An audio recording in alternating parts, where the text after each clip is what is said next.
Elon, how are you? Good, Mario. Yeah, it's been these are tumultuous times, wild times indeed. As you just mentioned, when there's an account with a large number of followers that is restored to the system, you have to re-knit the thing together.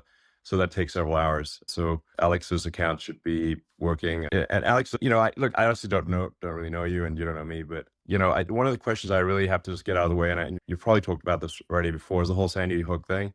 If somebody's sort of denying or that murders of children, that's not cool at all. And so just what exactly did you say, and what is going on with that situation? I would like to actually hear what did you say, and yeah. Well, Elon, thank you for allowing me back into the public square so that I can actually tell the world what really happened. I don't know how much. Would you like the short answer or the medium answer or the long answer? I think at least the medium answer. I look, I guess people just want to know, like, obviously it would be like heartless and cruel to deny a school shooting of children, or to attack the parents or anyone who is involved. It seems that would be, just incredibly mean and cruel, frankly. So it's sort of, that's, I think, what a lot of people are upset about, or at least they think that is the reason to be upset about. Sure. And, if that were true, I think we would rightly be, upset with you. Yeah, yes, sir. Well, please let me then just tell you what really happened. Okay. And if you want me to send you a dossier with clips and videos and articles. I mean, post it to your account, Yes, sir. I will do that. So let me tell you what happened. I'm a guy that didn't go to college. I mean, a few years of community college. I started out on Access TV 29 years ago. I was not professionally trained. And by 2000, I had 30 million viewers and listeners a day conservatively. I was the biggest show, as big as Rogan is now or bigger. And I had a very small operation and did not even understand how powerful I was. And so when that event, I just call it the school shooting, which I do believe happened 11 years ago, the internet exploded, and it was a top story for off and on for years with all these professors and former school safety people and all of them saying they believed it was a drill. And I simply covered them covering that. What was entered in court against me in both cases where I was found guilty by judges. There's a judge in Trump's case, not even a jury, in his real estate case. And then years later, after Trump got elected and after I was deplatformed, it made me bigger. And so suddenly I would wake up and there would be sometimes 100 articles or more a day, every major news channel saying that I was currently saying nobody died, currently sending people to their houses, currently peeing on graves. I didn't even know these people's names. I only said one of their names ever. Now, and I believe their children died, and I understand all that. Okay. But I'm saying, imagine I was not deplatformed, no mention of the school shooting in Connecticut for like 6-7 years. Then they go back to my timeline, and it turns out it was a big New York PR firm, Democratic Party. They dredge it up. They run hundreds of articles, sometimes a day, but a week for over a year. Suddenly it becomes a big story again. What's the PR firm? Pardon me? Which propaganda firm was this? PR is public relations is a propaganda word for propaganda. So I think we should call this propaganda firms, because that is, in fact, what they do. So what propaganda firm was this? I will find the name as soon as I'm off, because I can't do 2 days. I'm not good at doing 2 days at once. I can't walk and chew bubblegum, but I will post it to the 2X, because after they got their $1.5 billion judgment and asked for $2.67 trillion, that the GDP of India, I'm not joking, folks, that's Bloomberg. They then came out and bragged that they had quarterbacked the whole thing. They're one of the biggest. They do the UN's PR. Okay. Not that they had quarterbacked, quote, destroying Alex Jones. And so I did question it. I did say at times I could see that. I'm not even say it now. They'll take it out of context. Say I said it again. I did have what they entered in court on me was 23 minutes of video and audio over 5-6 years. We did an audit. I hadn't talked about them when they sued me for 2 years. I refused to talk about it. I apologized when the PR firm got involved, and I didn't know who it was at the time. It was just all over the news. I said, hey, I thought it happened. Yeah. I said it happened. I decided it happened 5 years after it happened. So I said, I'm not the Sandy Hook guy. It turns out some of these experts that said it didn't happen are crazy. They made up stuff. I said, I believe it happened. And then they spun it and said, oh, now he admits he lied about it. So it isn't who I was. It's kind of like they've done with you, and you did nothing like I did. I mean, I did question it. I did say a few times that I thought it hadn't happened, but I didn't turn the knife. I didn't really think about it. I thought about how I was talking about the internet with YouTube videos with 30, 40 million views that I didn't make. Sure. It was a hot Okay. topic that would come back from time to time. But no, I was not the creator of it. I was not the progenitor of it. I was not the guy pushing it. And then I kept saying, no, I believe it happened. And they went, aha, you now admit you lied for money. So what's not true is I never made any money off of it. I barely ever covered it. It's not my identity. And it's just like they misrepresent what you say, take one little thing and twist it, and then say you need to apologize for it. And then they just keep hammering it and hammering it. So I've been desperately, I mean, in fact, I'll post it to X if you want. There's over 100 apologies that I've given, over 100. In fact, probably 500. Every show I go on, they ask this. I apologized on Joe Rogan's show 5 years ago. I apologized on Patrick Ben-David's show 5 years ago. I mean, these are prominent ones. I apologize on every show, and I'll say it again. I apologize that I just gave my commentary, because I'm really just a guy that talk radio host. So I do that on the internet. I just take calls, interview guests, and that I played devil's advocate. And if that hurt people's feelings, I apologize. But I did not send people to your houses. I did not pee on graves. I don't know any of the stuff that went on. And then when they had the trials, after I was found guilty, trials on damages, there was never any video of people peeing on graves, any video of people at houses. There was an FBI agent who was there that day at the tragic event in New Haven, Connecticut, at Sandy, like I said the name. He was there, and he didn't have an FBI vest on, and his gun was pointed the wrong direction, pointed upside down. The internet questioned him. When he got on the stand in Connecticut, my lawyer said, has Mr. Jones ever said your name? No. Has Mr. Jones ever put your picture on the internet? No. Have any of his hosts done it? No. Has InfoWars ever put your picture out or said your name? No. What happened to you, sir? One man, he said, called 8 years ago now and asked me if I was really an FBI agent.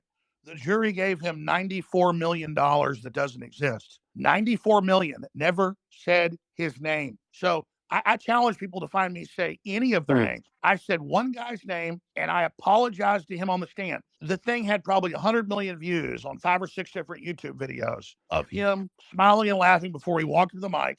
I played the clip one time and said, yeah, that looks like he's an actor. I did not attack him, did not come after him, did not say his child didn't die. Look, I don't want to fight with him, though. I said to them in a deposition, I said, I will chop my pinky finger off with a meat cleaver right now. And I will. If you'll just leave me alone and stop saying I made hundreds of millions of dollars off of you and stop saying I'm attacking you. So it's very simple. I have become, and I know what happened. The media ran a year of articles attacking them in my name, saying things I never said as a straw man, enraging them against me. And then, so they've been victimized. They've been manipulated by a PR operation. And so I would love to come on X with the families. I'd love to raise money on this show or your show, Elon, or any of them. I'd love to come on here and raise them $10 million for gun safety awareness next week. I would love to be in an open panel with them. I would love. Okay. It actually looks like Ed Krasenstein wants to talk. Maybe Ed, could be good to hear from you. Yeah, so I kind of have a question for you, Elon.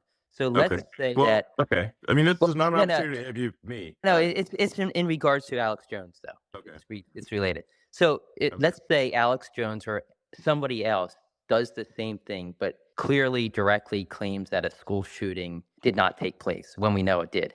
Does that future person or Alex Jones get banned, or is the new policy that they remain? We need to look at the circumstances there. Like, we're trying to follow here is to obey the law. So obey the laws of the United States, obey the laws of the countries in which X is present, and really do our best to not go beyond the law on the premise that if the people wish the law to be different, then the people will ask their representatives or their leaders to change the law.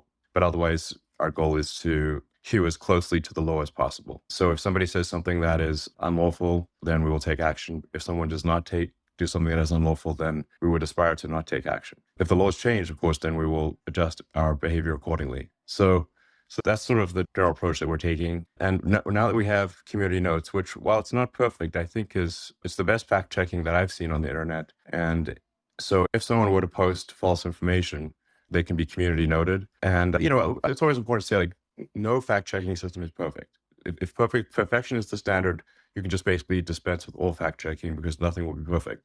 But really, it's really how good is the batting average of any fact checking system. My observation of community notes is that the batting average, the probability that the note is correct is very high, much better than anything else that I've seen on the internet. and everything in community notes, the code, the data, everything is open source. So you can independently recreate the outcome of any note as a third party. So it's full transparency. So I think that having the community notes capability is a very powerful. It's the most powerful disinformation weapon that I'm, for actually combating disinformation. I agree. Yeah. Can I throw something in real quick here? Look, this is why I believe what people were saying and actually questioned and for a little while thought it might not have happened. We were lied to about WMDs in Iraq. We were lied to about anthrax in Iraq. There was Operation Northwoods in 2000. ABC News, declassified. The U.S. government planned to stage fake mass shootings and blowing up airlines with people that would take off and would land, CIA, and then they would actually just blow up a drone plane and then claim a mass event had happened or claim a mass fake shooting happened. So Jussie Smollett lied about what he did. Hezbollah and Hamas, Hezbollah ran it, did kill a lot of Israelis, condemned the attack, but it wasn't true that they cut a bunch of kids' heads off. Even the White House and Israel has to admit that. Well, people came out and said they didn't believe that there was proof that Hamas cut heads off. So the establishment view was they did cut heads off. They didn't. So how do we penalize people if somebody wants to believe the earth's flat, they have a right to, and the community notes everybody else can challenge them. But it's the establishment lying so much that makes people not believe anything, and then they lose faith in everything. I'm actually worried about this because a lot of my audience is so disillusioned, they think I'm an agent or something too. I'm not. So I don't know how we handle this, but I think the government and the media and the think tanks and the PR firms, the propaganda firms, as Elon rightfully said, have been lying professionally so much, they poisoned the well where no one knows what to believe. They've created a smoke screen. And so I don't know how we deal with that other than getting the community. Alex, I just want to be clear, Hamas does have a habit of cutting off heads. They're quite proud of cutting off heads.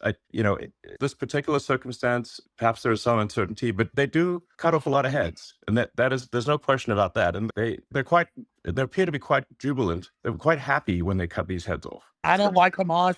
I don't like the Muslim Brotherhood. I don't like Hezbollah. You're right. That is a hallmark. They're proud of cutting off heads. Is my observation. No, I agree. Yosemite Sam, his hallmark is shooting his guns and a red beard and he's short.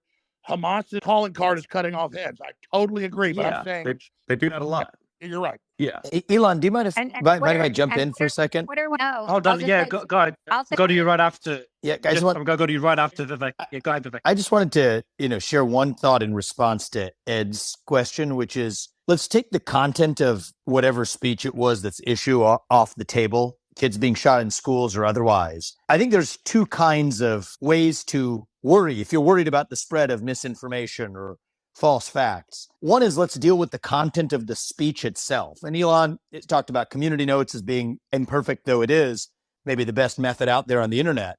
And I think that's one set of discussions to have. That's quite a different thing from what the law certainly looks at as the most draconian First Amendment violation, which is what it calls a prior restraint, which is to previously just restrain a person from speaking, period. And I think that is, no matter what the content of the speech is, it's quite a different thing to say that because of who you are or what you have said in the past, you may not say another thing in the future. And so I just think that those are two different concepts. And I just, for one, just wanted to share my experience of my Alex Jones experience, if I may. That is perfectly said. Yeah. That's because you don't cut somebody's tongue out. Yeah. Even if I did bad things in the past. And but you know what? If people say false things, they deserve to have the consequences for that particular speech aired out in the marketplace of opinions. And, community notes is one feature of doing that. And I think that's a legitimate discussion to have. But the idea, first of all, let's just make the observation that if somebody has once said a bad thing, then they be restrained from speaking. Most people who have been in a position of prominence in the U.S. federal government would not be allowed to speak again in other forums if that was the standard we were applying. Right. I mean, you think about anybody who's been in the CIA or the FBI in a position of saying that the Hunter Biden laptop story was false or COVID didn't start in a lab in China. So we could go down that whole rabbit hole. But, Well, yeah. I mean, as Alex said earlier, and this is not meant to be any kind of attack on George Bush, but George Bush II did say that there were WMDs in Iraq. He said it not once, but many times. And that, and a lot. There was he did not have sufficient evidence to make that. And statement. a lot more people died as a consequence of that statement. Exactly. That Alex Jones has incorrectly. But Alex, I think one other thing I just wanted to share with people is that I was actually just curious about this guy, Alex Jones. I'd never met him, but I happened to be in Texas. I visited the southern border, and I popped in Austin on the way back, or somewhere, I forget where we were, and I heard Alex Jones that's where he was. I said, I want to meet this guy that everybody says don't meet. And so we sat down, and I was actually surprised, and we actually aired it on X, or I put out clips of it on X. I can't remember, in like a podcast format. And so I was expecting to get in a debate about the Sandy Hook thing. And as soon as I open up, what I get is like, guy apologized for being wrong. And then we moved on and talked about something else. And so for me, it was just interesting and eye-opening. And I think it would be interesting and eye-opening for a lot of people as well to sort of know that there are people who would have ever thought, made some mistakes, said some things that were wrong, and said some other things that were dead right that nobody else was saying either. And the way that we get to the bottom of what's true is actually hearing one another. And when people say something false, they deserve to be held accountable for it. So I think that's it's a cool thing that, hopefully we're able to have more of that rather than less because of the existence.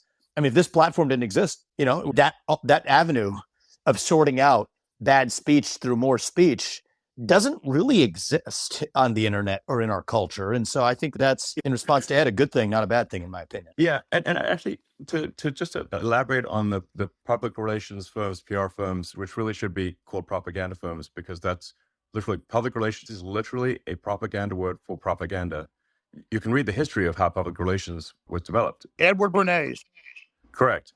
So the way that PR firms actually corrupt the media is actually, in a very significant way, is that journalists are paid very little as journalists, but they can later retire and join a PR firm and make a lot of money on the basis of the articles they've written in the past and their contacts at their publication. So there is actually a strong monetary incentive, very strong, for corruption of the traditional media. Elon, it's so glad you said that, because people don't understand that's how these work, and I'm just now learning about that.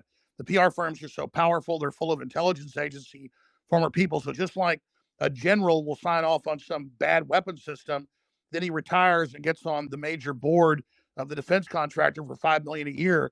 It's a revolving door. And so that's why when these big PR firms snap and say jump, the media says how high. And you're absolutely, when it comes to fact checking, they're really one of the most nasty, deceptive groups out there. Yeah, they're propaganda firms. It would just make a lot more sense if you just think PR firm equals propaganda. PR equals propaganda.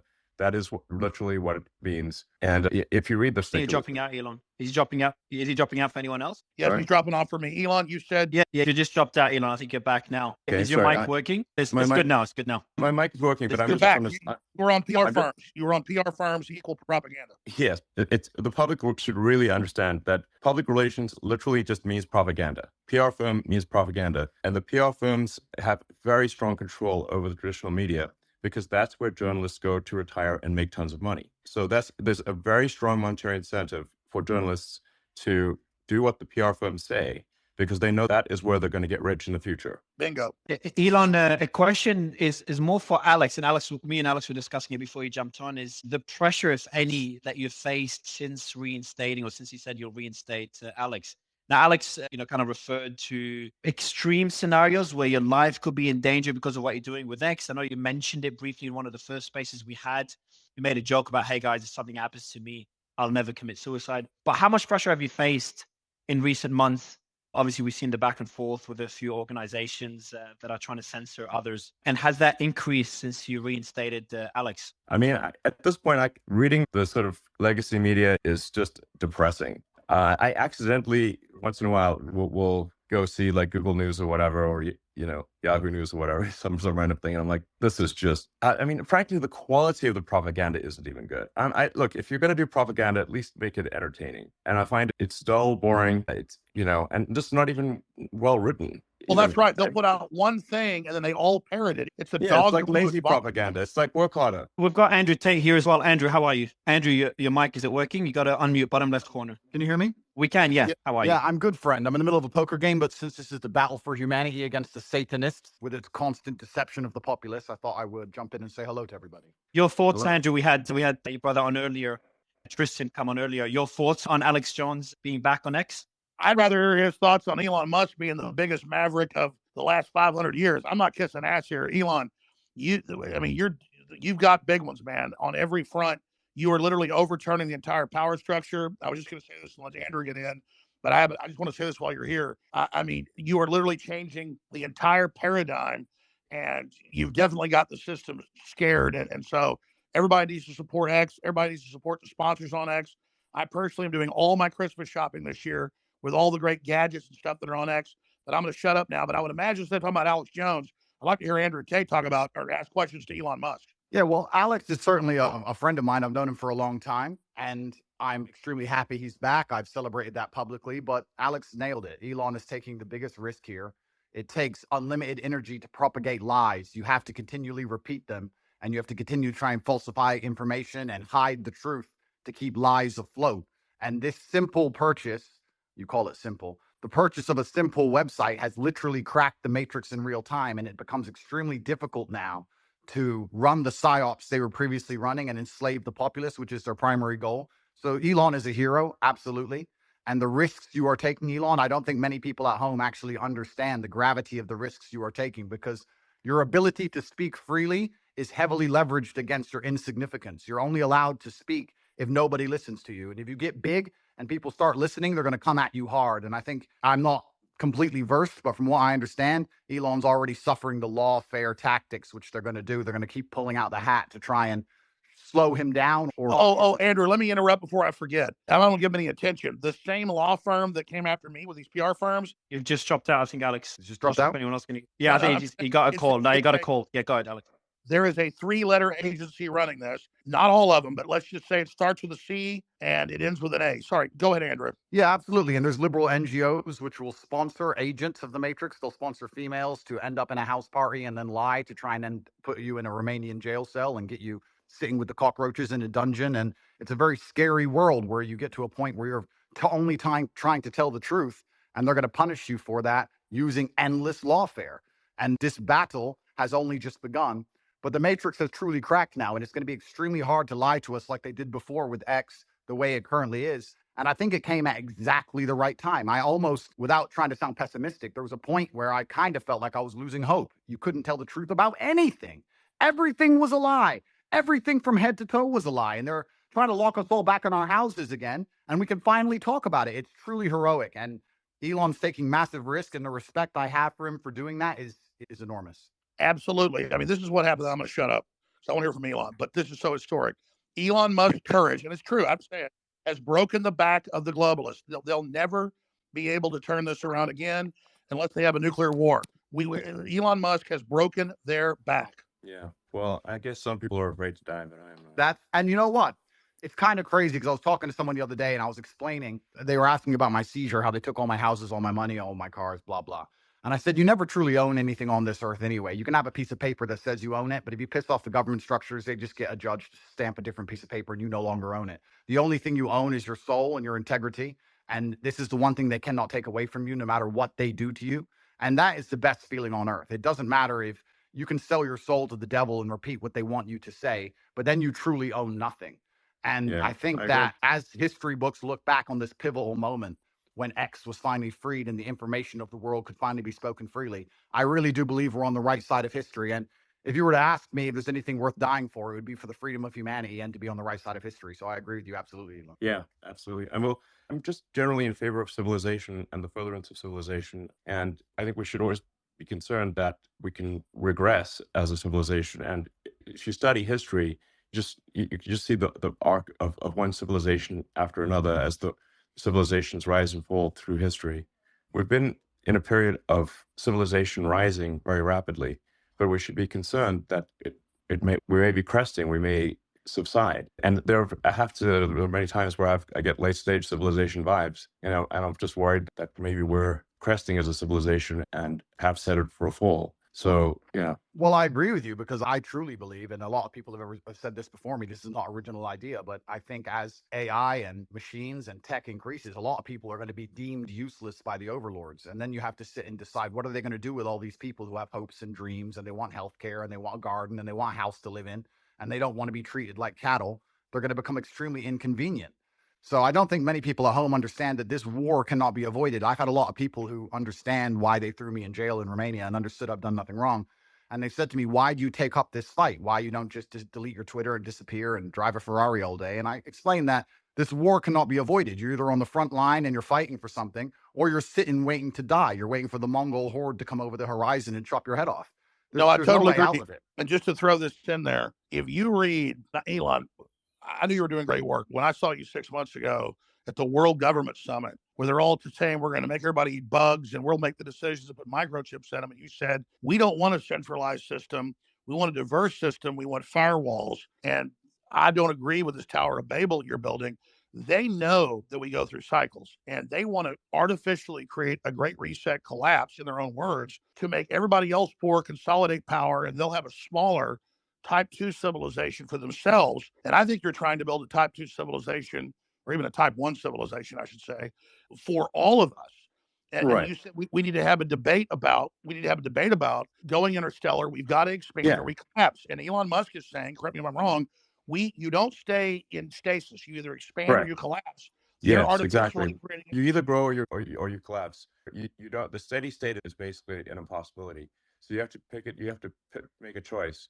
Do you want to grow civilization, or do you want to decline and collapse? And because steady state is it's not stable. So, and I say we grow, and I say we expand, and we have more humans, and we become a multi-planet species and a spacefaring civilization, and ultimately be out there among the stars. And I think that is the exciting, inspiring thing for the future, not a declining human civilization that dwindles to nothingness and where humanity dies with a whimper. And that's the bottom line. I think it is the battle of people who believe in humans and humanity and want it to expand against people who are so selfishly going through the earth and so selfishly oriented that they don't care about expanding civilization. They just want to control the humans that are currently here. And Andrew, I totally agree with you. I totally agree. Let me throw this caveat on it, because I've read the writings of Bill Gates and Klaus Schwab and the Club of Rome.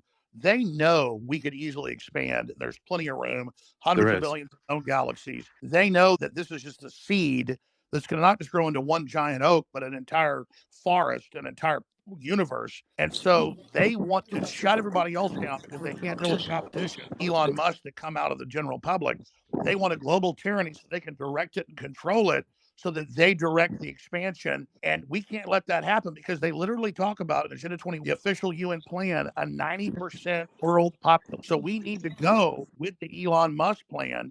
And that's why I tell people that get upset, they go, Elon Musk is involved in every advancing technology. The globalists are pushing that too. Well, technology is like a gun. It's whose hand it's in.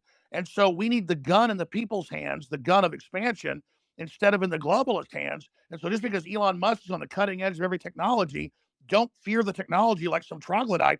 Fear us not being in control of it. And Elon is saying we need it to be an expansionary human explosion of competition and freedom, not some new dark age with a tiny breakaway civilization that's only working for itself. Sorry, I'm ranting. No, but you're completely right, because if Elon doesn't push these boundaries, they will push these boundaries. And once they have the sole control and the monopoly over such technologies, it's over for all of us. And I don't think most people understand. It simply is the humanistic view against the death cult view. And there's people in the world who have no interest in growing humanity, no interest in advancing the species as a whole. Their interest is in power and control, and all they want to do is have absolute power over the people that currently exist. And you can talk about all the perverse reasons they want to do those exact things, but it's truly scary. And all the people at home who don't really understand the gravity of this fight, they seem to think it's right wing, left wing. Yes, exactly. I'm thinking about it the wrong way.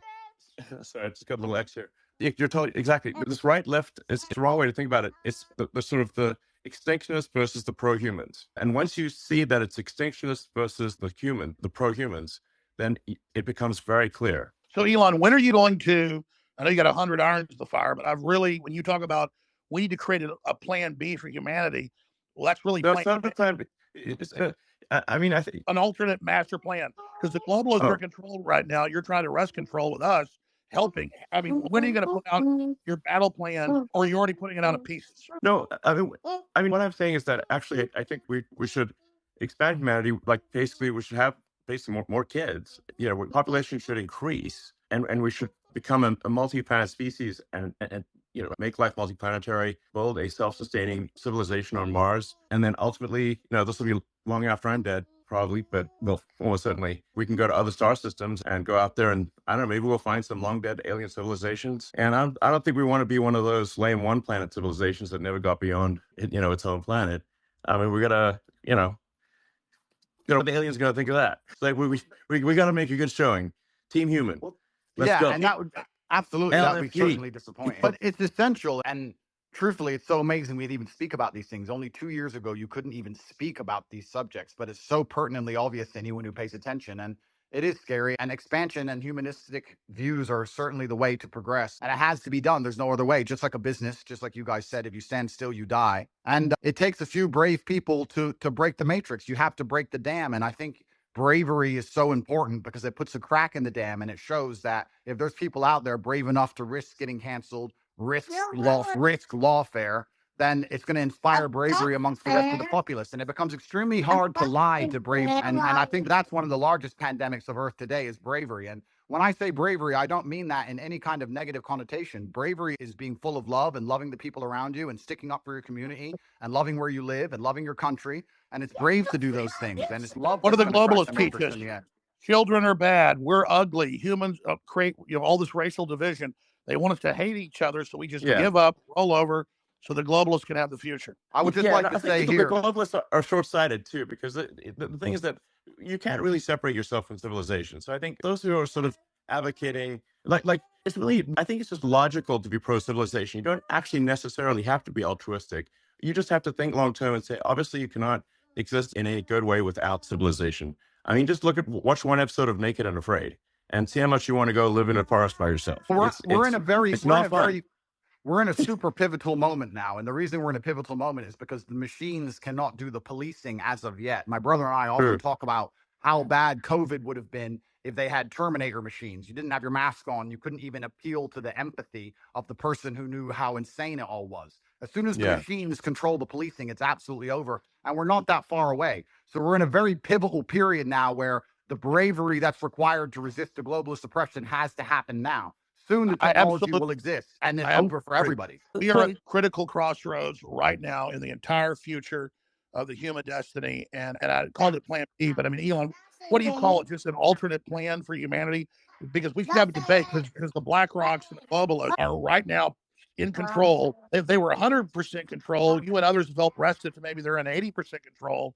They're losing control very quickly as people discover what they're doing. But what would you call the debate and discussions about a pro-human future? Just team humanity? Yeah, team humanity. Absolutely. That sounds good. But I think like something that is really important is like you just literally have to have kids, or there's no next generation. Alex, do you have kids? Yes, I do. I'm not as prolific as you, but I wish I was. They're the best thing in my life. I have 4. Okay, great. And Andrew? I do a few. I won't let you down, Elon. I'm coming to take over your title. I'm coming to take over. I'm doing my best. I got to use my good looks for something. Well, I think we ought to encourage people to have kids. And this is the bottom line argument. This is what is so important. We just talked about how the globalists are ultimately selfish and only care about... But most of the globalists don't have children. And of course, because they're selfish. Here's the thing. You guys are all attacking the globalists, but if you ask a globalist, like I have friends who I would consider globalists, you ask them, their ideologies are aligned that they believe that somebody living across the world is just as valuable as somebody who lives in America. And I know, they've already enslaved the third world, and then that's not how everybody who you would categorize as. No, you're right. There's a lot of useful idiot globalists. Globalists at the top are depopulationists. That's their religion. So maybe if you want to look at the top, you can say globalists at the top. Some of them might have that view, but if you just talk to an ordinary person who views themselves as a globalist, they're not saying, "Oh, I'm evil." They're not an evil person. They just have this belief that every human being around the globe is equal. I would call that an internationalist. That's an internationalist. A globalist wants one world government run by corporations. Yeah, well, I mean, I think you can label them differently, but I think if you talk to somebody, Henry Kissinger was a globalist. Victor Brzezinski was a globalist. I'm not trying to be mean to you, but their number one rule is the earth is too small. We can't expand. We've got to bean count and put everybody on rations. We've got to social engineer and end the normal human program because humans are failed. They want to turn us into factory farm humans. Those are allowed to survive. I'll answer the question. Sorry, guys.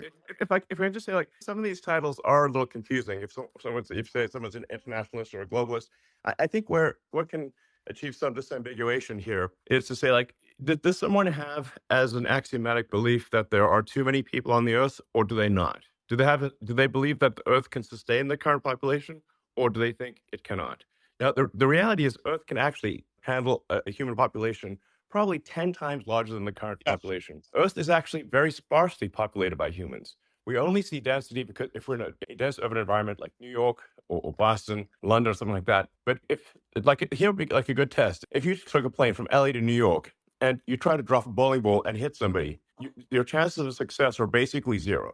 You'd have to drop 10,000 bowling balls, maybe. Yes. You just, and I'll tell you sort of something that may scare people a little bit, is that there are thousands of objects falling onto Earth from space all the time. But how often do you hear about someone actually getting hit by falling by meteorites? Absolutely. There's one known case of a woman with her house getting hit by one. Elon, I want to just respond to Ed actually for a second, because again, when it comes, I think it's good to get a good counter view here. I think that there's two different things going on, Ed, and I know what you're trying to say. There's a separate point about your obligations, right? So you can, and I believe everything has been said about the importance of expansionism for humanity being pro-civilization, and expansion pro-human race to win. That's like a separate axis, though, from saying where are your obligations where you are, right? So we talked about procreation and family. Then we talked about the nation. Well, look, I have two kids. As a father, my moral obligation, I believe, is first and foremost to my family. And then, let's say, as a president, my moral obligation is to the citizens of the nation that I lead. And then you can worry about hunger in the Congo or whatever else needs to happen in the Darfur or in other places. And so I don't think that you're saying necessarily that life... Charity begins at home. Exactly. And that's not saying that life abroad is any less valuable inherently. And so when you say like the globalist view is that all it's saying is that all life is equal wherever it is on Earth, it's not like I think an alternative view is countering that. There's also just a separate place in terms of where you're situated. Where's your obligation, right? As a father, it's to your family. As a president, it's to your country. And just because you believe that's the hierarchy of your obligations means somebody else is the leader of one of those other countries. And that's an obligation that they have too. But that's like a different discussion. Well, the neoliberals in their own PR, they're the ones doing the worst things on the earth. They just say, oh, we want global government because we want to give Africa's representation. Then they lock them down for 3 years and starve 30 million of them to death and then organize them to flood us as a political underclass. This is cold-blooded Henry Kissinger, State Department Memorandum 200. I mean, it's not black and white. I think it's two different conversations. I'm sorry. Go ahead, Andrew, and then we'll go to Dave. Andrew? What I do believe is black and white is simply, if you read a history book, you'll see the worst things that humanity have ever done have been done with good intentions. That's what's so bad about evil acts, is that people think they're doing the right thing. And that's the most dangerous thing about it.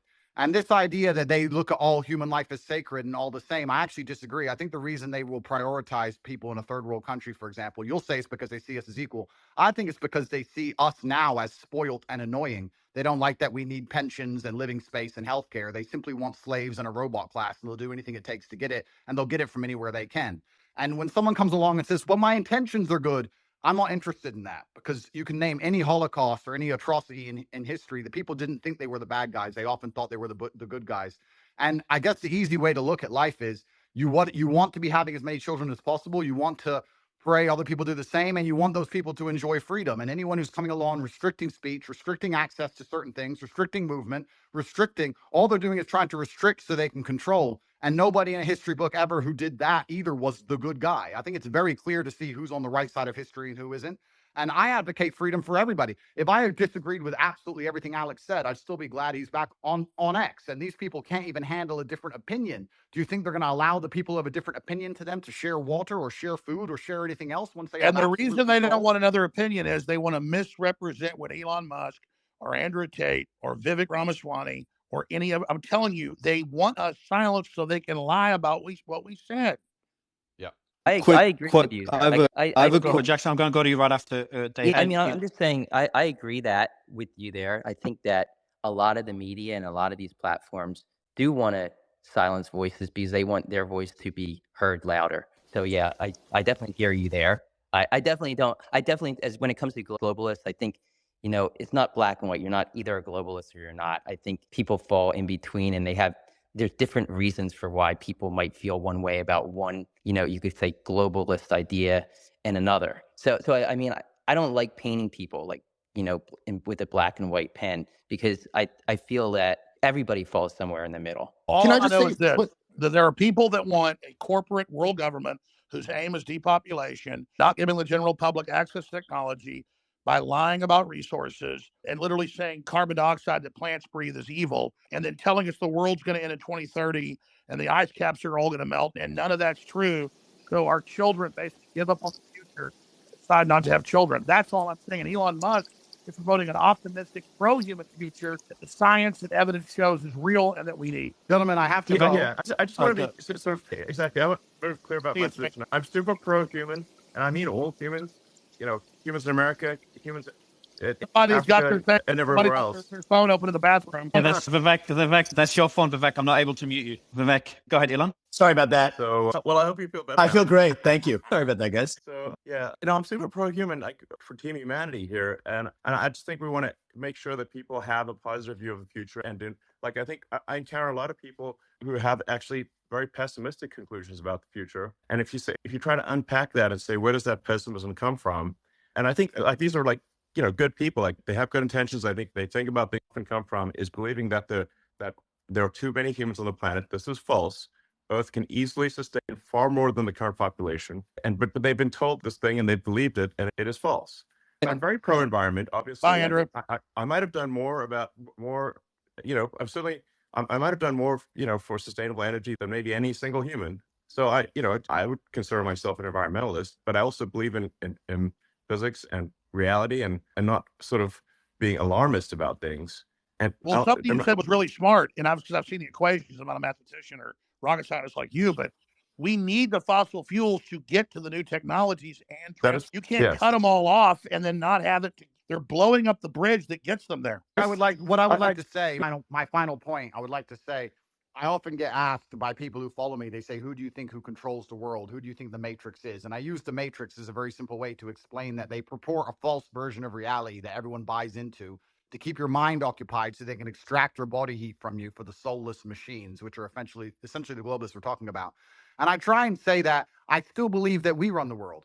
There's a lot more of us than them. We still control the world. It's just down to what we will accept and what will allow them to do to us. And that's why bravery is so essential and so important. And I know I can come across as brash with my message, but no, you're not. I'm telling 16-year-olds when I'm telling 16-year-olds to go and get rich and buy a fast car and train hard and go to the gym, etc., because these young men are far less likely to blindly comply. And it's extremely important that they don't psyop the next generation of young masculine youth. And that's why the system was scared of you, Andrew, because you were doing a version of it to shock them out of it, to show them how to have a destiny, how to have desire, how to want to be into the future. And that's the same thing in a different. You're right. We still control the world, and it's down to what we will accept. And it's going to take bravery and love. You need to love the people around you and love the human race and love the place you're from. And I just want to wrap up by saying that I would never kill myself. And if they put me back in that dungeon to starve, I hope you will all do your very best to get me out, because I'm in a very. We will, Andrew. Love you. Can I just throw something out, because I'm going to talk to Elon Musk here and everybody else, and this is surreal. Andrew Tate and Vivek Ramaswamy. This is crazy. John, I've got a friend I want to get on. We also have Mark Dice, who's really stood up for free speech. He's on the line if he can get a quick. I'm going to leave Alex, but I just want to say welcome on Twitter, and I think there will be more truth than not, all else equal. So hail to the truth. Thank you, gentlemen. Take it easy, guys. Bye-bye. Bye. Thanks, Andrew. Thanks. I have one quick question. So I guess the premise as to why Alex was banned so long was that, he supposedly lied about an atrocity, and that goes against community guidelines. But that's not quite correct. At least, obviously, this was before, I acquired the company, but the actual reason for suspending him was he basically insulted a journalist. Wasn't your purpose for keeping him? Well, he believed that because the media had said that. Now he's learned that, right? I'm just going off of what. I just looked at the logs for reason for suspension. That was basically a third strike violation. The third strike violation was insulting a journalist. Yeah, this was not my decision. This is literally the Twitter logs of the old people that used to run Twitter. This is what they wrote. I guess what I'm saying is, like, under your leadership, though, the suspension was kept in place. I remember you tweeted out because you're not going to bring someone back who lied about, the death of innocent children. So if that's the case, then and we're going to uphold things fairly and firmly for all ex-users, can we that, like, if Alex or anyone else on this panel lied about Sandy Hook or an atrocity again, that they would also be banned again? You already answered that. Yeah, I've already answered that. He did. Yeah. And if that, okay, so if that is the case, this platform will adhere to the law, and we will adhere to the law. That is what this platform will do. So if somebody says does something illegal, then they will be suspended. If they do not do something illegal, then we will try our best to avoid any kind of permanent bans unless someone does something fundamentally illegal. Elon, I don't know. We're just trying to stay true to the Constitution of the United States in America and the laws of the country as decided by the citizens. Elon, how are you going, Alex? And Elon, way more interesting. And I just asked one question of Elon. Elon, it's great having you here in Texas. You're kicking ass. You're Texas through and through. Your whole spirit. We love you. Whatever happens with Trump down the road, should we change the Constitution so you can run for president? Would you ever think about that? I would like to stay as a technologist and build rockets and electric cars and technologies that hopefully have a good effect on the world and advanced civilization. That would be my preference. I would not like to be president. So I would just like to build things that are further civilization. I think that's a smart answer. Are you concerned if the deep state establishment, it's not just one group, is able to kill Trump or not let him run for office for the repercussions? I mean, are you optimistic for the future currently? Or just how do you feel about the election coming up? Well, I think it will not be a boring year. That's for sure. I think it's going to be eventful, I suspect. I don't know. You seem to be quite concerned that people will try to assassinate Trump, but I don't know. I obviously, and I'm against assassination generally. So, I guess if Hitler was alive, I'd be in favor of assassinating him. But Stalin, that kind of thing. I would be too. Your attitude is you can sell the world on freedom and humanity 2.0 and a new renaissance. The establishment will just step aside because our ideas are so good. Is that what you're saying? Look, I think what I'm saying is that I think it is very difficult to predict the future. That we're certainly going to have a very contentious election and perhaps some contentious elections worldwide. The X platform will strive to be as truthful as possible about what's going on, and that's going to be the goal. And SpaceX is going to build rockets, and Tesla's going to build cars. And as for what will happen, I don't know what's going to happen, but I think, man, is there any big 2024 is going to be quite the encore for 2023, is my suspicion. I know you've talked about incredible jets. You want to invent so many other things. Is there any other big invention you've got on the drawing board in the back of your mind that you haven't announced to the world that you want to tell people about today? No, this would not be the forum for announcing any new products or technologies. I mean, we do have, the Neuralink chip, which I know some people might be concerned about, but that's really something that will take a very long time to, be in any kind of widespread use. We've got the first use. The first patient will get a Neuralink chip. This is a quadriplegic, and it will enable them to control their computer and their phone. And then, my uncle was in a motorcycle accident, and he was having seizures, about to die, couldn't even walk. He got one. It's not one of your brain chips, but a brain chip. Yeah. And actually, he can walk and talk and is happy now. So that's not bad. Exactly. So. I mean, it's the regulatory stuff on this is very intense. So, the first one will have, you could think of it sort of like a telepathy. You can sort of control your computer and phone just by thinking. So it's kind of like telepathy. And then the one after that will be, I don't know, we're trying to think of a name for it, but you can think of it like blind sight. Even if somebody has lost both eyes or lost the optic nerve, is completely blind, we can actually give them some amount of sight. Ultimately, I think high resolution sight. Geordie LaForge from Star Trek, you could actually see in multiple wavelengths. You could see ultraviolet and infrared, and even see radar if you want. And by the way, people that don't know, Elon's not lying. Even in MIT papers, they've actually done tests. That's what they say though. Is I know the problem is just narrowing the sight to our bandwidth. They say these people see everything, right? Like a full spectrum. Yeah, you can have a point at which you have a camera. You can have a camera that can receive photons of many wavelengths. So you could see, even in darkest night, and you could see ultraviolet, you could see infrared. Like I said, you could even see radar if you want. So, wow. It would be the kind of thing that it's probably trademark thing, but I think blindsight is a cool name for it. It's like, beautiful. Yeah.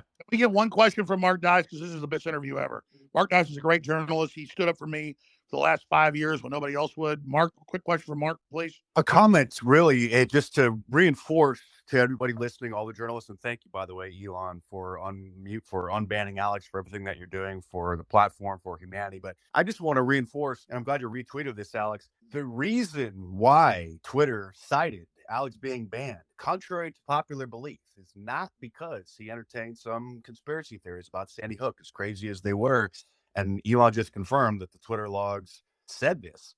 He confronted Oliver Darcy, a public figure on public property, when he was working in the capacity of a journalist, and they cited that. But Mark, that's old news. Let's move on from Alex Jones. Well, we're talking to Elon Musk. What's your question for Elon Musk? I didn't see the Twitter file in the Twitter files. Can you release data about the choices that were made regarding the trending list? Because the trending list drives the news cycle, as you know, and they can create a self-fulfilling prophecy by manually inserting topics in there, getting people to talk about them. It becomes a topic. It becomes news. Did I miss that in the Twitter files, or was that just not released? I would like more data on the manipulation of the trending list to manipulate the news cycles over the previous ownership. Yeah, well, there was a significant manipulation of the trending list, and worldwide. I mean, you could just, I'd say, like, as a general rule of thumb, whatever conspiracy theory you've got about Twitter is probably true, even more true than you think it is. Are you taking precautions? Now, I think the path to having a sort of a clean system is maximum transparency. So that's why, like, for community notes, the software for community notes is completely open source. You can see every line. The data for community notes is completely open source. You can see the data, you can see the logic, and you can independently create the community note conclusion. So you can tell right away if there's manipulation. And there's always going to be with these things, it is not black or white. There's always going to be some degree of manipulation, but you just want to try to put as much sunlight on it. As I say, sunlight's the best disinfectant. You want to have it be as clear and transparent as possible. This will minimize the amount of manipulation. So the more visible something is, the less it is in the shadows, the cleaner it will get. Will not be perfect, but it will be much better than something that is hidden. One other point, I hope that you're making precautions for the possibility of X being banned from the App Store, using it as a save to home screen type of a feature. As you know, that's probably a very real possibility over the next 12 months. But one other thing here, and again, appreciate your time, I would also just politely ask that the InfoWars account and Owen Schroyer and Rob Dew, they're employees of Alex, be unsuspended. They were lumped in with that initial suspension. And maybe I think it's time. I do believe CNN violated the terms of service of harassment. They posted a video a while ago, years ago, showing them harassing a poor old lady because she shared something on Facebook that originated from Russia. And you could see on the house, they show up to her front yard, you can actually see her address, the number plate right on her house, and that's still on Twitter. So, but Mark, let's not become. Yeah, exactly. No, I just kind of want to troll them, give them taste of their own. Well, but anyway, I do want to be clear that doxing, which includes revealing the pseudonym of someone. So I want to be clear. Sometimes some publications have claimed that revealing the pseudonym of someone is not doxing when it obviously is, will result in at least a temporary suspension. We will be very reluctant to give permanent suspensions, but we will give temporary suspensions for any kind of doxing activity or anything that endangers the health of another person in a meaningful way.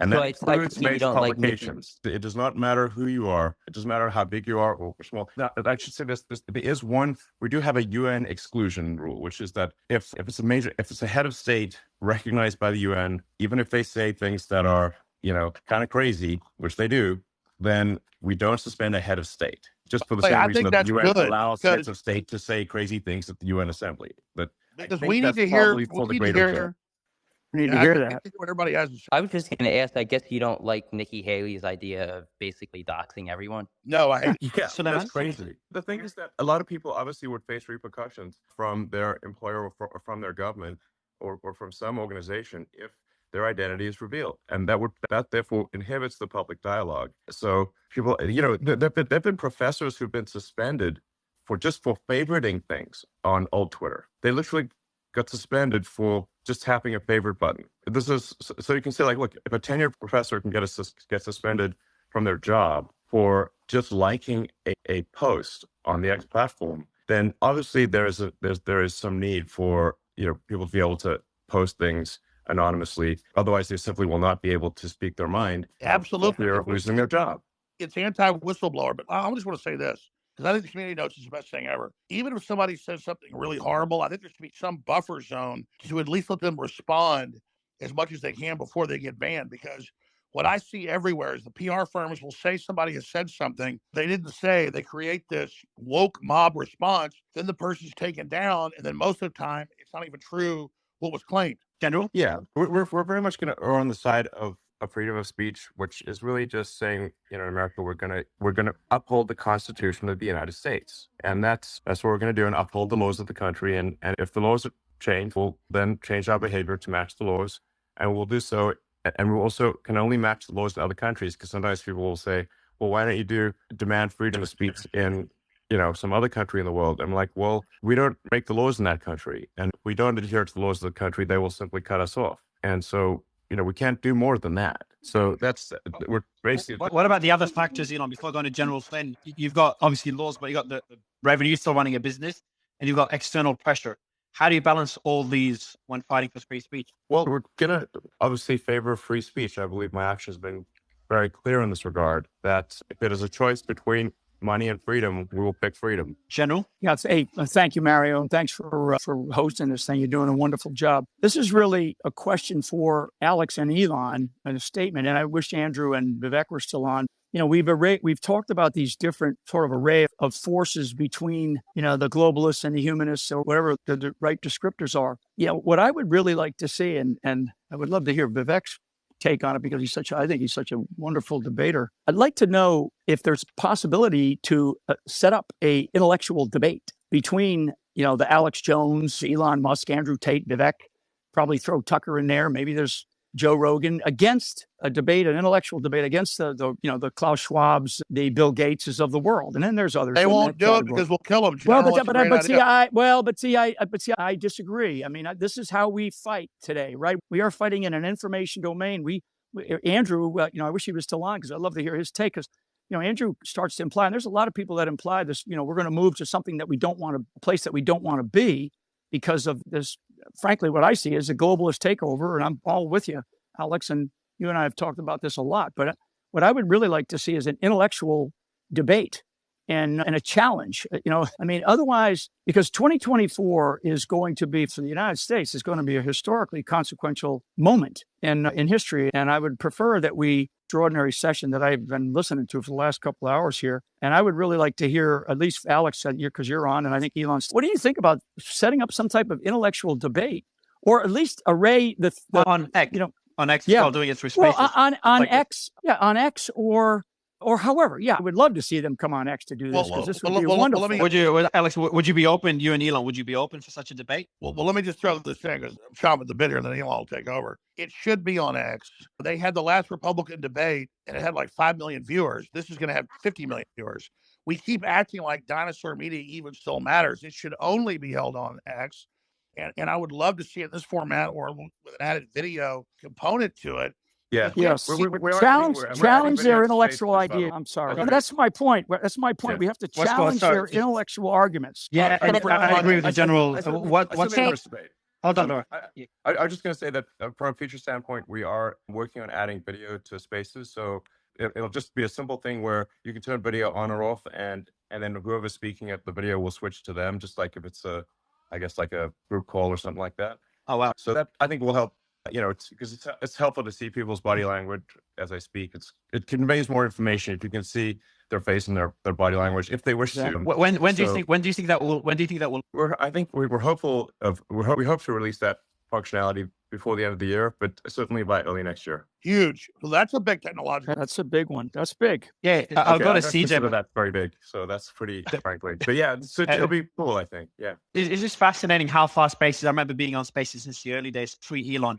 To see how far it's gone, and to be able to have discussions like this. I don't think the audience understands. There's never been any platform where voices from all sides, voices that were sensitive before, all speaking in one place. Oh, let's be clear. There's been more innovation over than the exactly. whole I'll jump off, but I just want to say thanks to Elon. Since the rather embarrassing Ron DeSantis situation, I really have to credit the X team for making massive improvements to Spaces, because basically did not work at scale until a massive amount of work was put into it. It obviously broke rather embarrassingly in the Ron DeSantis situation. And we didn't realize how fragile and weak it was. And since then, we've put massive work into making spaces actually robust and be able to have, you can have, at this point, millions of people listening simultaneously, which is quite difficult to do. Elon, I've never seen an interface that works this good. I mean, you've got a whole, how you're doing this. And General Flynn did bring up the best question in the last 2 hours. So I'm sorry I was getting so excited and interrupted the General. He's absolutely right. We should be challenging them to debate us. I agree with you, General. That's really a key point. I'm saying they're too cowardly to do it. How do we... Jack, your mic, I can't mute you, Jack. But you go ahead. Just quickly, before you continue, Alex, Elon, I don't know if you remember, I think the first space you came on, and we hit 100K live listeners, and it broke, so it wouldn't show. Yeah. I don't know how you do it. 109,000 right now, 109,000. Yeah, I don't know how you do it, but I know that that we have to do it. We don't have I think we are in a place where we don't have a choice right now. I think the intellectual arguments on their side, I just think that they're going to fall flat, and they don't really have a good argument. And Elon mentioned it early on about, how much energy it takes to lie. I mean, it just does, to lie to so many damn people. But we have to pick this fight. It has to be intellectual. Our intellectual arguments are much, much stronger.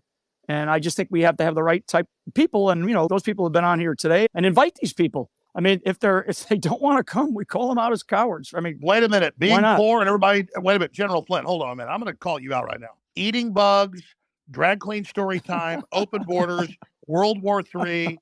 You're saying that's not how you're saying their plan isn't wonderful? Hey, for a guy that has had to eat bugs, Alex, they don't taste very good. So, yeah. I'll go one step further. I think we should see a 2v2 MMA duel between Alex versus Klaus Schwab and Bill Gates. I think that'd be the real. I think Elon should call him out. It'll be bigger than the top UFC fight. If those cowards will show up, my God, it'll be their Waterloo. Elon, you know how the media works. Do you want to call them out, and then you'll get that snippet all over the media? Well, I'm certainly happy to have a debate with Klaus Schwab or others. I think you guys may have been following what's going on in Davos more than I have, and certainly more than the vast majority of people have. I think most people don't even know that there is a conference in Davos, or the World Economic Forum. And I've only seen snippets, but some of the snippets are concerning. And I don't think we should have a sort of an unelected quasi-governmental organization deciding our future. Who said, who made them the boss? Do people even know that they're doing this? I'm not okay with some organization, that I don't vote for, controlling, my destiny or that of other people. So, and I don't know if they're necessarily fully controlling, but they certainly are influencing things. And, and it's, I think an unelected world government is not a good idea. Well, Elon Musk breaks the internet. On that point, CJ, I'll go to you right after for a question, then Suleiman. But on that point, how much control, you kind of change it, whether control or influence? Because on one side, you've got people that say, they control the world. Every decision is kind of influenced, or, they make that decision behind the world. On the other side, there's the people making the argument that they're trying to do the right thing, and things are being taken out of proportion. It's full of conspiracy. Where do you think on that spectrum, in your opinion, we stand? Well, the original premise of the World Economic Forum was to have some kind of forum where there would be interaction between government leaders and commercial leaders, sort of heads of corporations and governments, and that there'd be some forum for them to talk. And that original premise, I think, is not a bad one, because right now you've got the UN, but that's just government to government, and you've got a bunch of sort of individual situations where commercial leaders will meet with government people one-on-one. But there's the sort of the good part of the World Economic Forum is it's probably good to have some dialogue between commercial leaders and government leaders internationally. That's I think the positive side, and that's originally how I heard about the World Economic Forum. And I was invited to speak there many years ago, which I was just too busy working, and I was like, well, I can't really go spend 5 days in Switzerland. I have work to do in America. So then they weirdly wanted me to come talk there, but also pay them $20,000. And I'm like, that doesn't make sense. So I declined the invitation. It does seem that since inception, perhaps this organization has gained a bit too much power and a bit too much influence. And I think it probably, it should have less power and influence, is my opinion. I have a quick question. Tweeted about the imprisonment of the American Chilean Gonzalo Lira in Kharkiv, Ukraine yesterday. I'm curious if that imprisonment of an American for speaking his mind on YouTube and X has caused you to consider further support for Ukraine, albeit through Starlink or other means. And also, unrelated to that, can you provide any updates about Starlink for Gaza? Yeah, I mean, I generally think, look, I understand that if an American citizen is in another country and violates that country's laws or what those countries' laws, even if their actions would not violate the laws in the United States, that person would then be put in prison. But in the case of Ukraine, the United States is providing a vast amount of aid to Ukraine, and the United States government has an obligation to protect its citizens. And so I think even if one disagrees with what, that, I guess, YouTuber or journalist, depending on your perspective, what they posted, I feel uncomfortable sending massive aid to Ukraine if they're putting American citizens in jail for doing videos on YouTube. That's not cool. And it's like, and you could say like, okay, well, yeah, but Ukraine has the sovereignty in their country. It's like, yeah, but they don't have a right to our money as well. So it's like they don't have a right to our money and support and to imprison and mistreat American citizens. Well, that's right. Look, I'm a dog in the fight. Russia, Ukraine. It's an old ancient fight between the two countries that's been going on for 1,000 years. It's a Slavic civil war, but Ukraine is arresting the Orthodox Church. Ukraine, even the mayor of Kiev has said Zelensky's becoming a dictator. So all I'm saying is this black hole we're feeding hundreds of billions into, we should at least be able to debate it. And if an American journalist is critical, he doesn't deserve to be put in a gulag. That is very dangerous. I agree, Elon. As for Starlink for Gaza? Yeah, and on the Starlink for Gaza front, I mean, obviously that place is currently a war front next level. So in order for Starlink to be used in Gaza, terminals have to be brought in and they have to be, used in a way that where there's a high degree of certainty that they are not being used for any violence. So now there are only really two ways to get into Gaza. One is through Egypt and the other is through Israel. So if there was a situation where, say, Egypt was willing to let Starlink terminal in and that we could have very high certainty that the terminal would not be used for any kind of military purposes or for violence, then we would support that. Egypt has not stepped forward, to the best of my knowledge, in that regard. And obviously, we're not going to be played for fools here where, if an organization would perhaps pretend to be using Starlink for peaceful purposes, but then actually use it for violent purposes. We will basically ask for a webcam on that thing 24/7. And if there's the slightest concern about it being used for violent means, it would be turned off. So that's the situation there. I mean, it is a very difficult situation. And I am sympathetic to Israel, but I also, I'm sympathetic to civilians in Gaza. So I'm pro-human, to be clear. And, so Elon, it's just like, here's the deal. I'm not pro-Russian. I'm not pro-Ukraine. I hate the war. I'm pro all of them. I agree. But when you learned that they were using Starlink to rig up robot boats to blow up battleships when Russia said they were going to launch nukes if they did, you didn't sign up Starlink to be a weapon system. It's very fair to say it's my company. It's my. Well, yes. To be clear, the Crimea and the sort of sea around Crimea was an officially sanctioned area by the United States, and we were not actually, the Starlink cells were not turned on in Crimea and the area around Crimea because of U.S. law would prevent us from doing so. There was a Ukrainian attempted attack on the fleet in Sevastopol, and I got an emergency call saying like, hey, we need to turn on the cells around Sevastopol.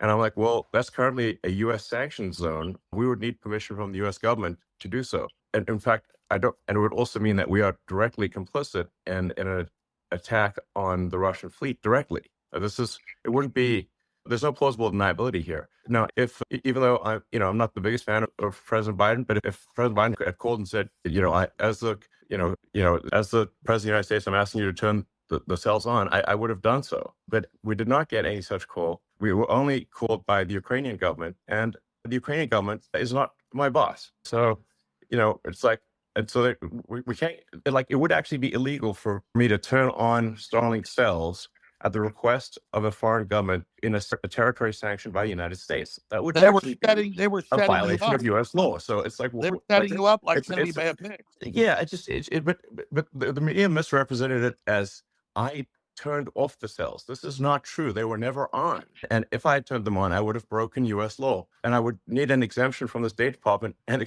express written permission from the president in order to do. And that's why Blinken. Yeah. So, and I do think we need to be cautious about escalating that war, and we need to find a path to peace and not sacrifice the flower of Ukrainian and Russian youth ultimately for nothing, for a few miles of territory, which is currently what's been going on for the past year.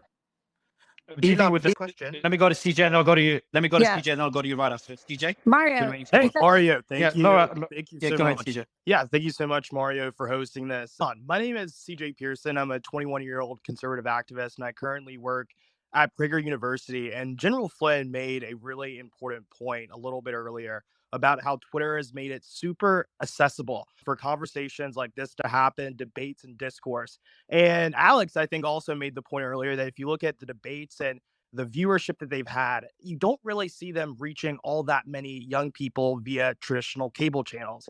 And one idea that conservative activists like myself have had, different Gen Z conservative influencers have had, is having a Gen Z moderated debate or town hall with the Republican primary candidates and exclusively streaming it here on X. What would you think about something like that? Do you think that would be a way for America's next generation to hear different ideas that they obviously aren't hearing currently on their college campuses? Well, actually, I don't believe in it, but I think that not doing it on the X platform, makes no sense. Things should be done on the X platform because it is the most widely accessible platform. It is where you will see. It has by far the most reach. The X platform has by far the most reach of anything. Although like I don't. This conversation, I don't know, might top out at maybe a few 100,000 people live, but it will probably go viral afterwards. And I don't know, probably have 10 million people listen to it, or 20 million. On the Mutiny space, we had 18 million listeners from memory. Yeah. No, so, I mean, the way to think of this platform is that there, on an average day, there are over 250 million people on the platform. That's an average day. Some days it's more like 300 or 400 million. And a really crazy day could be like 500 million. So, I mean, at times we're starting to approach 10% of all humans who are online are on the platform. Well, Elon, so it's a very big number, and we're obviously not active in China. X doesn't work in China. It actually works on international phones, but not domestic phones. And I believe does not work in Russia. So that's, I think we do exceed 10% of all humans at times on this platform. So it seems crazy to ignore this platform because then you're just going to reach far fewer people. Well, Elon, bottom line here, the proof is in the pudding. You judge the tree by its fruits. You are the only massive platform that's open and free. People are hungry. It's exploding. This is the example for the world. And we're trying to stop war. We're trying to create a pro-human future. This is what this is really all about. I've been very honored. Alexander, before you're honored, just to give you an idea of how Spaces works, and just in the last couple of hours, that was meant to be an interview with you. Then Elon jumped on, Andrew Tate, his brother. We just had Vivek jump on, and Matt Gaetz just jumped on as well. Loved it. And that's one thing with Space, you just never know who could come up. Matt, how are you? I'm great. I'm enjoying hearing Elon's perspective on adding value to all of our followerships and allowing us to engage. Your thoughts on Alex Jones being back on the platform? I think it's great. Alex has been someone who's provoked a lot of critical thinking from policymakers and broad audiences. Of course, there are things that I'm going to say that would offend people, things that Alex would say that would offend people, but I think they'll just have to be offended. I think it enriches the discussion to have Alex back. Yeah, I've got a few questions. My first question is, we've seen extremely positive steps in terms of the return of Alex Jones. We've seen the return of Andrew Tate. We've seen the return of President Trump. And so X is definitely moving towards a free speech platform. My question is, when will we be able to get to a situation where it's completely free speech and it's just based solely on following the legal laws of the country? I know it's a process and it takes time, but how far do we envision this happening? How far in the future? Well, I think we've made dramatic progress over the past year. It's only been a year since the acquisition closed, and it's been quite difficult we had to not just keep the wheels on the bus, but upgrade the bus while it's going down the highway. Well, Elon's cut out. Thomas Jefferson said, "We will not be transported to the state of liberty on a feather bed." Is Elon back? No, I think he might have gotten a call. No, you're back. Okay, sorry. Yeah, I'm just saying it's been quite difficult to keep the wheels on the bus and upgrade the bus while barreling down the highway at 100 miles an hour. So that's kind of where but I think we've made tremendous progress in a year, and I think that progress is accelerating. So, and we keep cleaning up the code base and simplifying it, providing more transparency and providing more clarity, and obviously improving freedom of speech and getting closer and closer to the law. And I just want to say, with respect to the law, I am a strong believer in the law. So you'll sometimes read an article where it sounds like I'm some crazy maverick who just likes breaking the law. I am subject to so many laws. Might be hundreds of thousands of laws, maybe millions. When you think about Tesla and SpaceX and Starlink and all the countries that they're in and all the regulatory regimes and all the rules and regulations that we have to adhere to. And the amazing thing is how closely we actually adhere to the law and follow the law and do what countries believe is right and legal.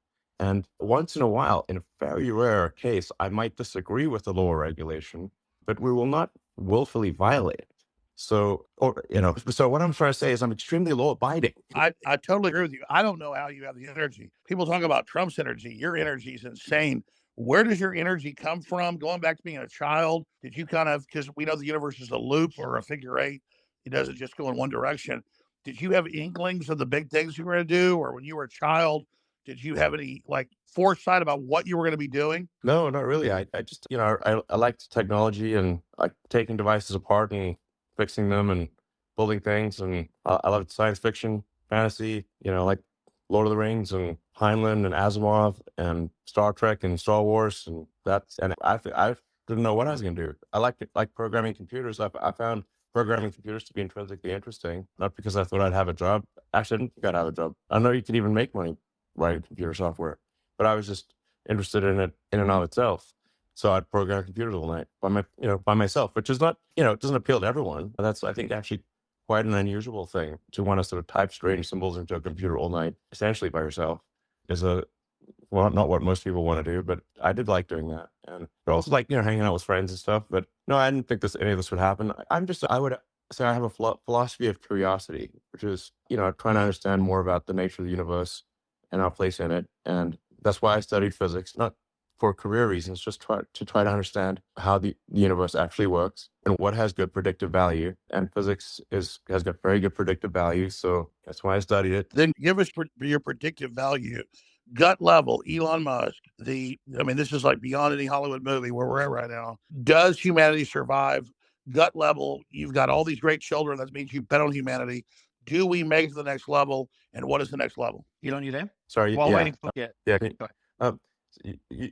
one needs to think of the future as probabilities and not certainties. So then, any given action that we do can affect the probability of a good outcome. There are no certainties that I can determine, or at least I don't have a crystal ball that can. So we're changing the future. Yes, I think by our actions, we can individually take actions that improve the probability of a good future and the furtherance of civilization. And I think we should, take those actions. And some of that, we've got to have kids, or there won't be a next generation. And we've got to, educate them well. And I think, like I said, no, don't hold on. Civilization. Yeah. Let me ask this question, Elon, because you're obviously a genius. We're here talking to you right now. Don't predict the future. Be the future. Yes. The best way to I think I'm scared who came up with this, but the best way to predict the future is to create it. Yes. And I do want to, Jason Calacanis is here and they've started. Yeah, let me go to Jason quickly, and I'll go to you in a bit. Jason, a quick question to you first. Would you have Alex Jones on the All In podcast? Sorry to put you on the spot. Well, I have him here now, so would it be okay if I asked him 3 questions? Yeah, but Elon's far more fascinating. Please ask Elon questions. Well, Alex, my first question for you is, I'm curious if you'd be willing to answer 3 questions about the Sandy Hook parents. Oh, great. Yeah, sure. Go ahead. Well, you now have your freedom of speech and you're here. So I think a lot of people are wondering what theory or evidence led you to believe that was a fake, staged situation. He's already answered these questions. Yeah, every time we're here on Spaces for the first time. Let's ask him. No, he already answered this minutes ago. Yeah, let me answer this. Everything I say is misrepresented. You'll say I'm saying it again. I believe it happened, and I'm sorry, and I apologize, and I'm done. Okay. And so, what did you get wrong about that situation? What led you? Because you've investigated these situations many times, right? That's kind of what you do as a journalist or an entertainer. And so, what did you get wrong there? And then, Elon, what real world harm did it do? Let me ask you a question. I respect Elon. I answered this question. I said it's probably the last time I'll ever talk about it. I'm not going to live in Groundhog Day. I believe Sandy Hook happened. I've been through hell over it. I was not the guy that first questioned it. PR firms blew it up and made it my identity. It's not my identity. My identity is humans' future, Team Human. What Elon Musk is doing, I'm never talking about it again.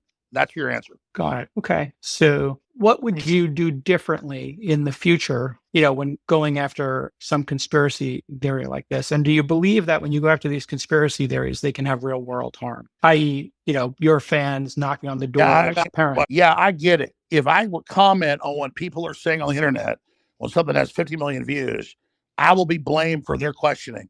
So I'm very careful about that now. I didn't realize I had 30 million viewers a day back then because I wasn't looking at the analytics. But yeah, I've learned a lot of lessons that the media and PR firms will misrepresent what I'm saying to then attach themselves to me and play victim. So I'm not talking about it. I won't even say the name of it. I will say is I'm at X right now, and it's blowing up and taking the planet back for humanity. At Real Alex Jones, people should follow it there and hear what I actually say. And I don't talk about the school shooting. That is not who I am. That's what PR firms. Yeah, Jason, I should say that the Sandy Hook issue was the first thing I raised with Alex.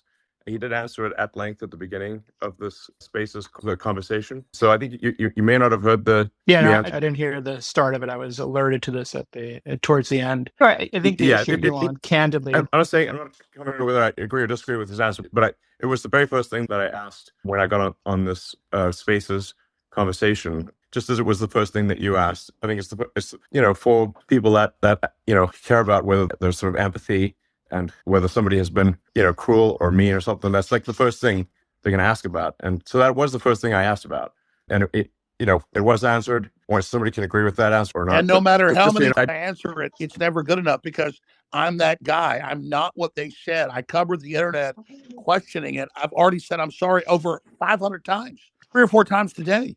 But it's always the same question. I'm not that guy. I won't even say the name of it. Yeah, I think people actually will eventually get tired of you answering the question. And for someone who started out, who's listened to the whole Spaces, they probably are actually tired of you answering the question, to be frank. I certainly am.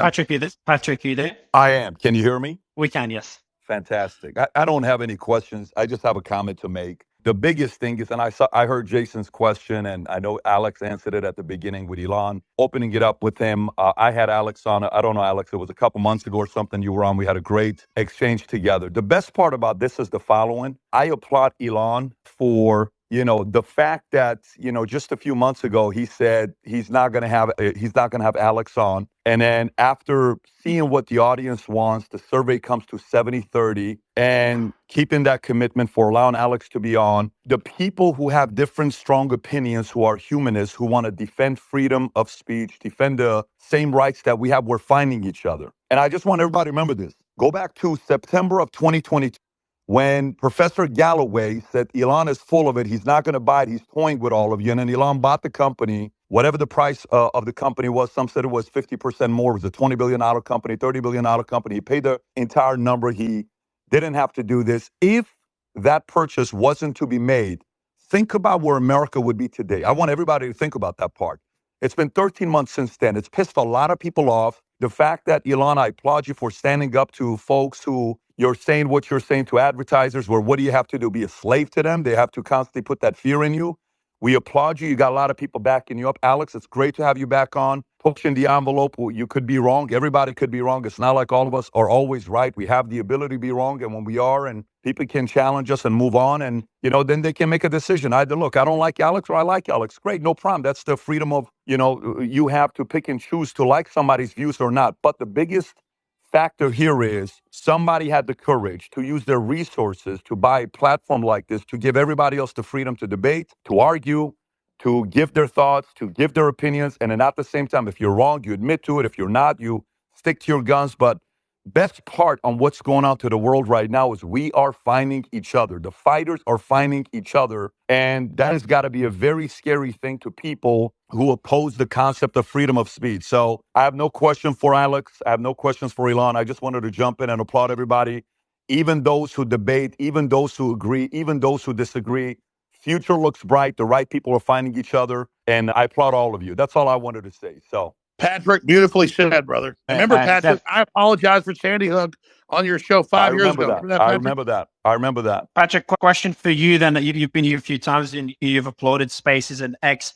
When is the show? I think you've got 2 million subscribers on YouTube. When will the X version launch? When will the X version launch? I've never had a conversation with Elon. We've never had a sit down. I totally support what they're doing. Right now, what we're doing is we're starting to upload all our episodes on X, as well as we're putting on other platforms. But the direction this is going, with a few asks that was made where we can now watch the video on 2.0 speed. I'm a 2.0 speed guy. I like to speed it up. X marks the spot. X is it. No, I totally see it going that direction. But no, I mean, look what's going on right now. Look at this live. How many people are on right now? I don't know what the number is. 118,000. 119,000 on a Sunday, where I'm sitting in my backyard right now watching my 4 kids play soccer, and we're able to jump on and have a conversation like this. This is insane. The power of what's going on with this. This is the future. I think this is just the beginning, and the right guy is driving it. So future looks bright. Sev? Yeah, this question is for Mr. Musk and Mr. Gates. So during the 2020 election cycle, we saw a lot of people be either deplatformed or noted for making claims of election fraud. Now, at the time that those claims were made, there was no way of knowing they were true or untrue because they hadn't been litigated yet. So going forward, as we're coming into a new election cycle, Mr. Gates, is there anything being done legislatively or in the House to ensure that doesn't happen again? And the same question would go to Mr. Musk. Thank you. The strongest, I think, influence on that censorship regime right now is the Missouri v. Biden, litigation and the injunctions there that are being resolved, and some sort of the public humiliation we've put some of the senior DOJ and FBI leadership through as they've had to fess up to the nature of some of these emails and contacts. We've brought the journalists that have been covering this, Schellenberger and Tate, forward to kind of repeatedly try to set that deterrent. But I think that it's not just about elections. I mean, it can be about any number of the things that the federal government wants to control the 4 corners of discourse on. And these are the people who would have would have banned Galileo. And yet when people want to share evidence or experiences or concerns, you can't have the Department of Homeland Security and CISA working alongside NSA and FBI on those projects. Otherwise, people start to fear that if they're not proactively censoring, that they run afoul of some sort of legal regime. And it's also sickening if you just track the extent to which a lot of these senior lawyers oscillate back and forth between big tech and the senior positions in our government that decide these things. So Republicans in the House should be taking a stronger stand. In my view, we should be putting riders on the funding for CISA and FBI so that anything that would occur there would be so clearly outside the law that it would draw sanction. But instead, we continue to govern by these continuing resolutions that don't gate resources away from that censorship. Well, actually, Congressman Gates, the fact you mentioned that about the FBI and CISA, this has been the huge thing that's come out of the Twitter files, and it was a two-way street. So while you're tracking what the government was doing in vis-a-vis censorship, really leaning on regards to the Hunter Drive laptop, which we released in October of 2020, this is actually a huge question for X going forward into 20, because Elon, you've said that you want to be working in conjunction within the confines of the law. But the question is, if that law is being enforced by the law enforcement agency of the FBI or the DHS, and then they come to X and say, these posts need to be censored, this information needs to be censored because we've determined whatever it is, how does X make that determination? Well, if we believe that something is not in accordance with the law, then we will ask a judge or jury to make a decision. We don't have much of it. That is the best we can do. So and I just want to just cut out again. You got a call. Oh, sorry. Yeah, I just want to be clear that the X platform will aspire to be as neutral as possible, and that's and to be as open and transparent as possible.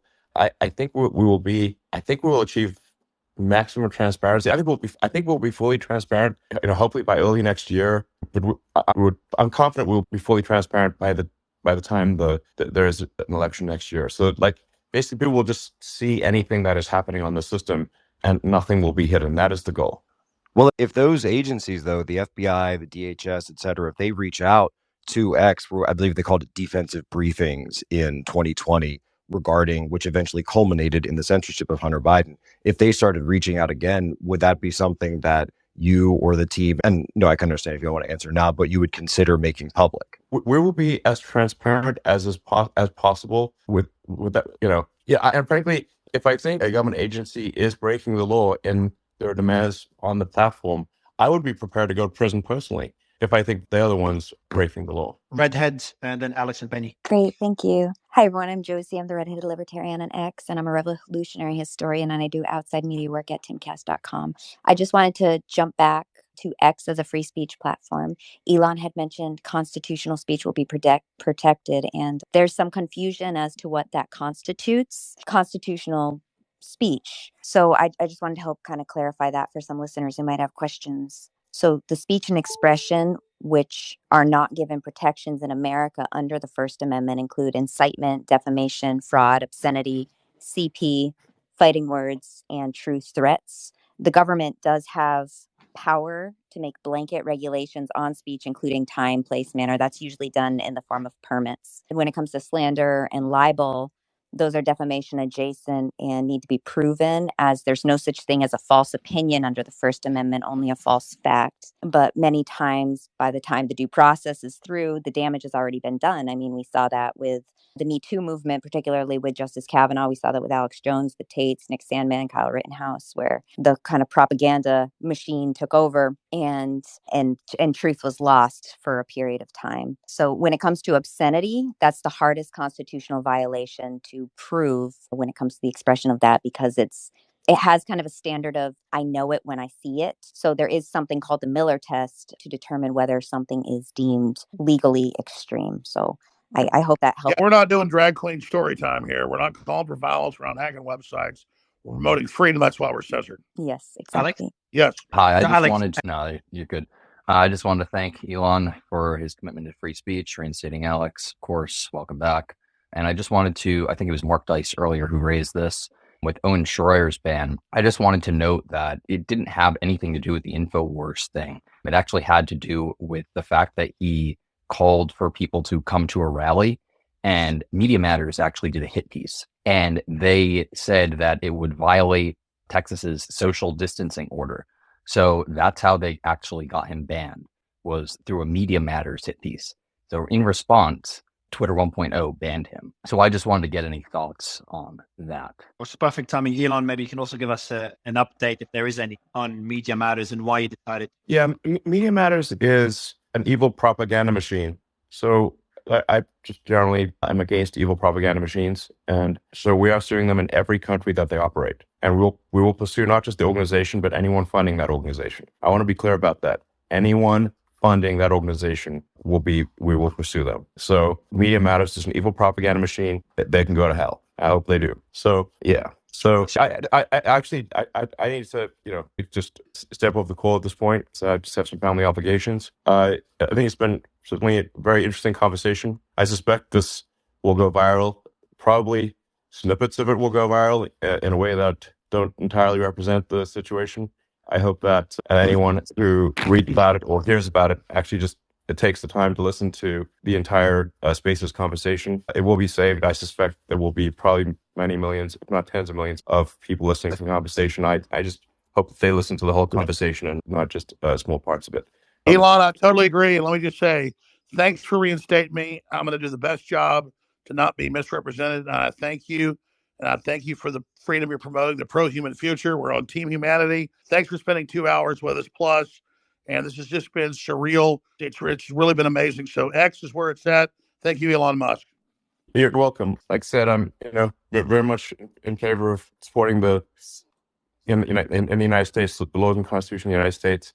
And I think if we start, if we erode freedom of speech, we erode the foundation of democracy. The bedrock of democracy is freedom of speech. And we must do everything we possibly can to protect that. Well, thank you, Elon, for all the time. And I want to thank this whole crew. I'm going to be posting a lot of stuff at Real Alex Jones on Twitter. People should follow us there. And this has been the most epic interview ever. I love this new Spaces system. And it's just good to have my identity back to actually say what I actually said versus misrepresenting. I'm not perfect, but God bless you all. And I really appreciate Elon Musk and everybody else that is promoting free speech. That's because we don't have free speech, we have nothing. Appreciate it, Alex. And Benny, maybe you can give us a final word. I know you've been waiting for a while. Good to have you, man. Oh, hey. Hi, how are you doing, guys? Big kudos, Elon. Thank you so very much for creating this space and obviously for believing in principle more than money. Jack, Swagger Jack, to my question, I was going to ask about 2024 election integrity and government interference. So instead, I'll ask about Bob Iger. When you told Bob Iger to go fuck himself a couple times. Are you asking Elon? Yes. Yeah, he's jumped off. I was going to give you the final word to wrap up the space. Ah, Yeah, he's jumped off. And Alex Oh is my jumping God, off okay. as well. Well, I mean, that was the moment globalists got their giving into their intimidation and their blackmail. Go fuck yourself, New World Order. I was going to ask. I didn't know. But you just missed it. But to give you an idea of the space, and we started off with Alex. You know, I messaged you to jump on. He did. Then we had the Tate brothers come on. Matt Gates, obviously. That's Vivek. Hey, that's Vivek, everybody was trying to be patient, and I was trying to be patient. I appreciate it, man. I appreciate it, man. That was good to have you. Just like Patrick Bet David, I'm here with my kids. So unlike Vivek, I'm not going to piss live on this, but you might hear a crying baby. All right, good to have you, man. And good to have everyone. Alex, your final thoughts on the space, man? It was pretty epic comeback to X. I don't think it's pretty epic. It's way better than Alex Jones. It's humanity deciding. Our free speech is paramount. Those that try to not have a free speech are our enemies. We need to actually hear what we actually say instead of what we're told somebody said. Elon Musk is doing a superlative job. To everybody that helped get me back on X and this whole thing, this is historic, but the deep state, the empire is going to strike back. So I'll see everybody at Infowars.com/show, band.video. We'll see you at Real Alex Jones on X. We're going to hear what I actually say versus what they claim I say, because you're adults. You deserve to actually hear what people are saying versus what they're told you're saying. So that's why this is so incredibly epic. So God bless you all and good luck. I'll see you at Real Alex Jones on Twitter. Please follow us there. Thanks a lot, everyone. We appreciate it.